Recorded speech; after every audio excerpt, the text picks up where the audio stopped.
एक गहरा जंगल चांदनी में नहाया हुआ और उसके बीच में एक खुला मैदान।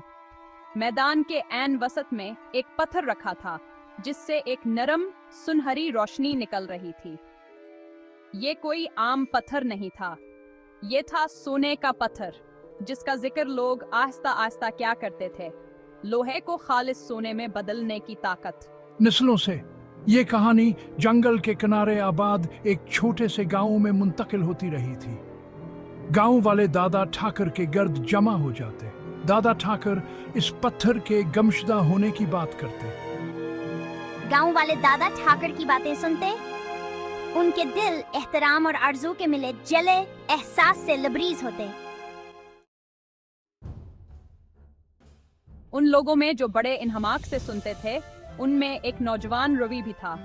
रवि अपनी शफकत, हमदर्दी और इंसाफ के मजबूत एहसास के लिए जाना जाता था। रवि अमीर नहीं था, लेकिन जिस चीज की कमी थी उसकी कमी इसने हमदर्दी और इंसाफ के जज्बे से पूरी कर रखी थी। एक बार सख्त सर्दियों में गांव कहत का शिकार हो गया। फसलें तबाह हो गई और गांव वाले जिंदा रहने के लिए सख्त जदोजहद करने लगे।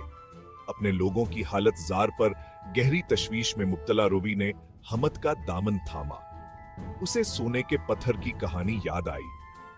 अगर वो ये पत्थर तलाश कर लेता तो वो अपनी ताकत से अपने गांव की मदद कर सकता था।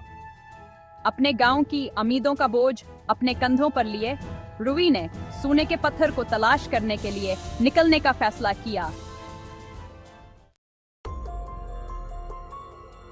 जंगल ने एक अजीब गरीब खामोशी के साथ रवि का इस्तकबाल किया।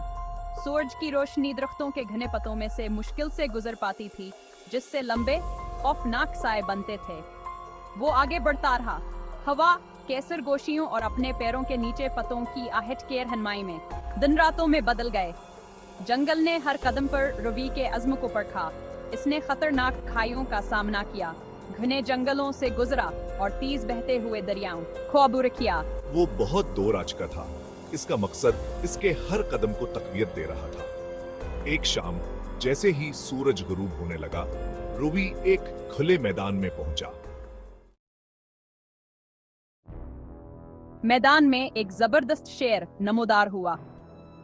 शेर ने रवि को घेरे में ले लिया। उसकी दहाड़ गूंज रही थी। ये कोई मामूली जानवर नहीं था, ये सोने के पत्थर का मुहाफिज था। बहुत से लोग सोने के लालच में इस पत्थर को ढूंढने आते हैं, लेकिन कम ही लोग इसकी असल कदर जानते हैं। मैं इस पत्थर को जाती मुफाद के लिए नहीं, बल्कि अपने गांव की मदद के लिए चाहता हूं, जो जिंदा रहने के लिए जदोजहद कर रहा है। शेर ने रवि का बगौर जायजा लिया। उसकी गहरी नजरों ने उसे भांप लिया। उसके अल्फाज में सच्चाई को परख लिया।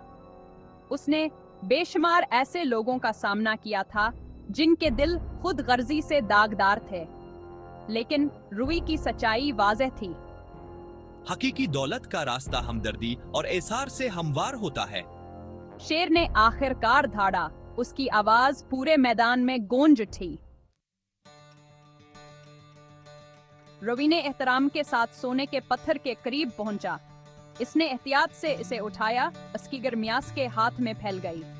यह महजा एक पत्थर से ज्यादा महसूसा हो रहा था। यहाँ से के गांव क्या मैदों और ख्वाबों को थामे हुए जैसा था, जैसे ह्यू वापस जंगल से अपना रास्ता बना रहा था। उसके थैले में सोने के पत्थर का उजना सौदे की मुसलसल याद दहानी थी, जवास ने क्या था। वह अपनी ताकत को अक्लमंदी से इस्तेमाल करेगा, जाती मफाद के लिए नहीं बल्कि अपनी बरादरी की बेहतरी के लिए। जब वह आखिरकार जंगल से बाहर निकला तो उसका शानदार इस्तकबाल किया गया। वह सिर्फ रवि के तौर पर नहीं बल्कि हामिद के लंबरदार, सोने से कहीं ज्यादा कीमती खजाने के मुहाफिज के तौर पर वापस आया। इसने सीखा था कि हकीकी दौलतमंदी चीजों में नहीं बल्कि आस की बरादरी की फलाह व बहबूद में है। रवि की रहनुमाई में गांव खुशहाल हुआ। उसने सोने के पत्थर को कम से कम इस्तेमाल किया, हमेशा अपने ताकतवर अपने वदे को जहन में रखते हुए। इसने इनकी जिंदगियों को दोबारा तामीर करने में मदद की, ये यकीनी बनाते हुए कि हर किसी के पास खाना, रहाइशावर दोबारा हम सकराने की वजह हो। गांव जो कभी मायूसी के दहाने पर था, नया उम्मीद के साथ खिला था। रवि की अन्या एक कीमती दास्तान बन गई जो याद दिलाती है कि हकीकी दौलत बरादरी की खुशहाली में है।